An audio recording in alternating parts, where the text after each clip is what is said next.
네, 여러분 안녕하십니까. 엄근진 기자의 대유잼 뉴스. 오늘 부동산 뉴스 중에 좀 재미있고 또 많이 본 뉴스 하나를 좀 소개해 보겠습니다. 자, 한겨레에서 보도가 됐는데요. 14억짜리 아파트 1088채가 부부 공동명의로 바뀐 까닭은 이런 제목입니다. 재밌네요. 어떤 내용일까요? 14억짜리 아파트 1088채가 부부 공동명의로 바뀌었다. 왜 그럴까요? 소 제목을 보니까 9.13 주택시장 안정대책 뒤 인별 과세 활용한 절세 위해 서울 새 아파트 공동명의 급증, 다주택자 악용 가능 지적도라고 되어 있습니다. 그러니까 결국 절세를 위해서 이렇게 부부 공동명의로 바뀌었다고 하는데요. 내용을 살펴보죠. 자, 이건 이제 한 사례이고요. 건설업계 말을 종합하면 최근 서울 지역에서 공급된 주요 새 아파트마다 부부 공동명의로 계약자를 변경하는 사례가 크게 늘고 있다고 합니다. 이 표에 보면은요, 다 이제 이게 올해 공급된, 올해도 아니군요. 그 전에 공급된 아파트도 있군요. 하여튼, 최근에 공급된 새 아파트 서울에서, 의 현황인데요. 부부 공동명의 현황인데, DH자이 개포 같은 경우는 1690가구 중에 공동명의가 지금 1088가구라고 합니다. 그러니까 64.4%, 3가구 중에 2가구가 부부 공동명의로 현재 되어 있다라는 것이고요. 마포 프레스티지 자이 같은 경우는 33.8%, 힐스테이트 신촌, 또 이편한 세상 보람의 2차는 41% 정도로 나타났습니다. 자, 원래 신규 아파트 계약할 때는 애초 청약통장 명의자인 1인이 계약자이죠. 그러니까 부부가 결국은 일심동체라고 하더라도 어쨌든 청약은 지금 현재는 이제 규제를 많이 받고 있는 서울 같은 경우는 세대주만 할 수 있는데, 그러니까 남편이든 부인이든 세대주 1인만 청약을 할 수 있고, 또 계약도 역시 그 당첨자, 청약을 넣은 사람이 당첨자가 될 것이고, 그 당첨자가 계약을 하는 것인데요. 그런데 공동명의가 64%다. 그러면 이거는 이제 이 정도의 사람들이 중간에 바꿨다는 것이죠. 일단은 남편이든 부인이든 그 청약자가 계약을 했다가 그것을 부부 공동명의로 바꿨다는 그런 이야기가 되겠습니다. 자, 이게 왜 바뀌었냐 하면 바로 이번에 9.13 대책에서 나왔던 종합부동산세 인상과 관련되어 있는 것입니다. 물론 9.13 대책 전에 이미 그 대통령 직속 재정개혁특별위원회에서 먼저 그 종부세 인상안을 발표했고, 그것을 정부가 어느 정도 조금 수정해서 7월 달에 정부의 그 종부세 인상안을 확정해서 발표를 했었고, 그것을 조금 더 강화한 게 이제 9.13 대책에 담긴 종부세 강화안이었습니다. 물론 이제 그것도 조금 약하다라는 평가가 있긴 있었습니다만, 어쨌든 한 번에 그렇다고 막 세금을 무진장 올리거나 하기는 어렵기 때문에 이 정도만으로도 충분히 다주택자들이나 또 고가주택을 보유하신 그 종부세 대상자들은 좀 긴장할 만한 그런 소식이 분명했고요. 그러다 보니까 어떻게 하면 그러면 종부세를 좀 덜 낼 수 있느냐, 피할 수 있느냐, 이런 것들을 살펴보다 보니까 이게 절대 탈세는 아니지만 어쨌든 절세할 수 있는 방법입니다. 그러니까 법적으로 다 허용되어 있고 법을 따를 수 있으면서도 똑같은 상황에서 세금을 덜 낼 수 있는 그런 방법을 찾는다는 것이죠. 종부세의 특징이 뭐냐면 이제 인별 과세를 한다는 것이죠. 그러니까 애초에 처음에는 이것을 그 인별 과세가 아니라 아예 가구 합산으로 이렇게 매기려다가 그것은 조금 헌법에 어긋나는 부분이 있다. 위헌 그 판결을 받아서 지금 현재 인별 과세를 하고 있는데요. 그래서 부부가 공동으로 주택을 소유하고 있는 경우에 조금 더 나은 거죠. 그러니까 예를 들어서 10억짜리 집이다.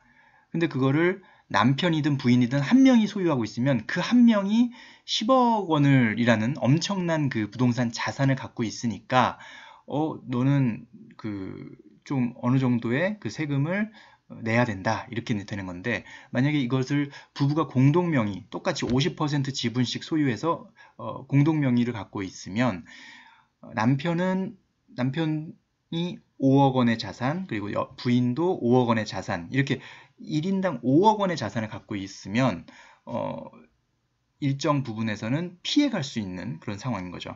자, 종부세의 어떤 그 기준을 한번 살짝 살펴보겠습니다. 이게 이제 국세청 홈페이지에 나와 있는 종부세에 대한 설명인데요. 과세 기준일 6월 1일 기준으로 현재 갖고 있는 부동산에 대해서 과세하는 것인데, 주택은 우리 지금 거의 대부분 주택에 해당되는 분들이 많을 테니까요. 공제 금액이 6억 원입니다. 그러니까 이 6억 원은 이제 2주택자 이상일 경우에 6억 원이고요. 1세대 1주택자는 9억 원까지는 종부세를 내지 않아도 됩니다.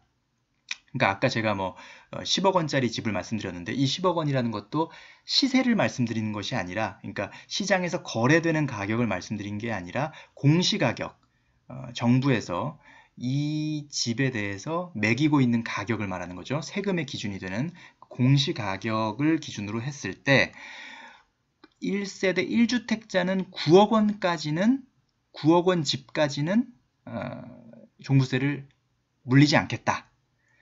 하지만 1세대 2주택자부터는 6억 원만 넘어도, 1인당 6억 원만 넘어도 세금을 매기겠다라는 것이거든요.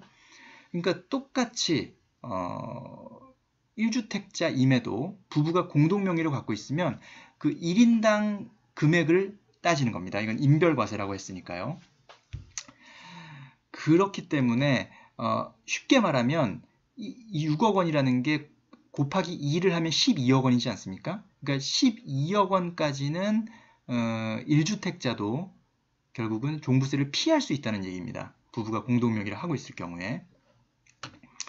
그래서 종부세를 좀 줄이거나 피하기 위해서 이렇게 부부 공동명의를 많이 한 거죠. 특히나 아까 이제 14억 원짜리 아파트라고 했으니까 이거는 어떻게 해서든 그 종부세를 피하기 어렵겠죠. 물론 이 14억 원이라는 것은 분양 가격이니까 아마 공시가격은 그보다는 낮을 겁니다. 공시가격이 한 10억 원 정도, 혹은 9억 원, 이 정도 아마 되지 않을까 싶은데요.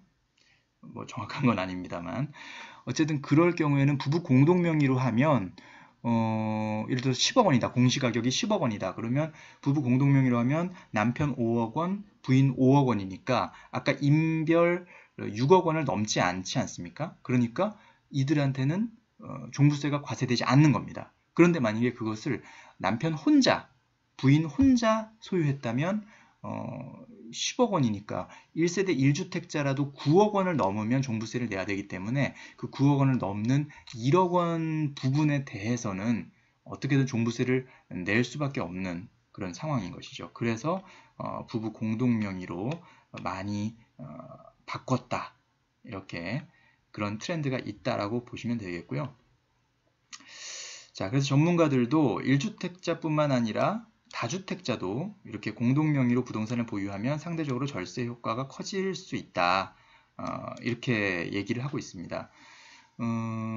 왜냐하면 다주택자도 어쨌든 절반으로 그 1인당 보유 자산을 줄일 수가 있기 때문에 어쨌든 공동명의로 하면 절세 효과가 커질 수는 있는데, 그래서 종부세법이 현재 인별 과세하는 그 방식 자체가 좀 근본적인 약점이 있다. 이렇게 지적을 하는 것인데요. 다만 주의할 게 있습니다.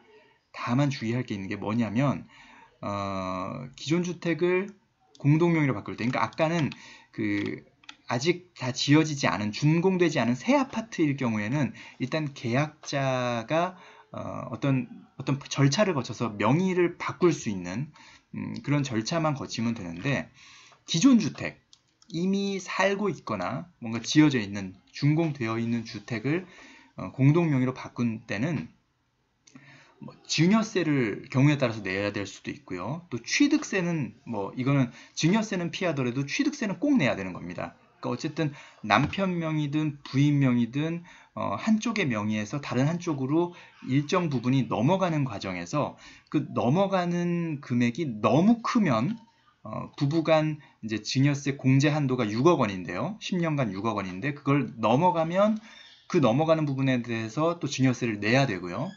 넘어가지 않더라도 일단 받은 사람, 그러니까 그 6억 원을 넘어가지 않아서 한쪽에서 증여세를 내지 않더라도 취득, 그러니까 이제 등기를 이제 결국 등록을 해야 돼, 등기를 쳐야 되는데 그때 취득세를 내야 됩니다.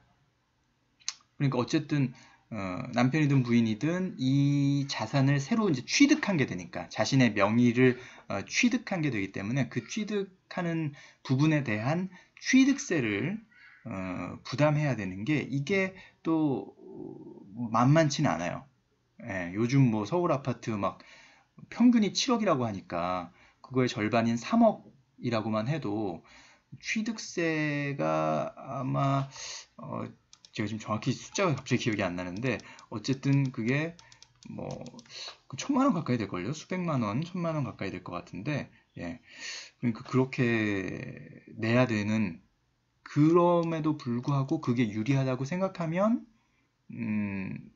이제 증여를 하면서 부부 공동명의로 바꿀 수가 있겠죠. 그리고 또 장기 보유 특별공제도 거기서 이제 좀 손해를 보는 그런 상황이 되기 때문에, 그러니까 예를 들어서 남편이 계속 그 집을 혼자 뭐 10년 소유하고 있었다.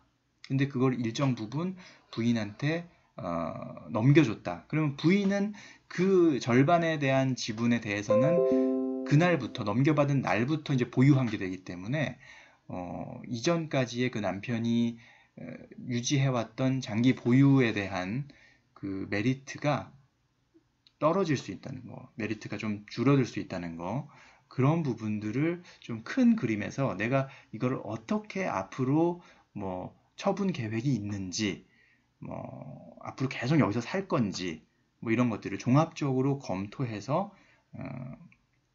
결정을 지으시고 선택을 하시는 것이 좋겠다라는 말씀. 그리고 그 과정에서는 좀 전문가의 도움을 빌리시는 게 좋겠다. 조금 돈이 들 수는 있지만 그래도 작은 거 아끼려다가 큰 것을 잃는 것보다는 소탐대실보다는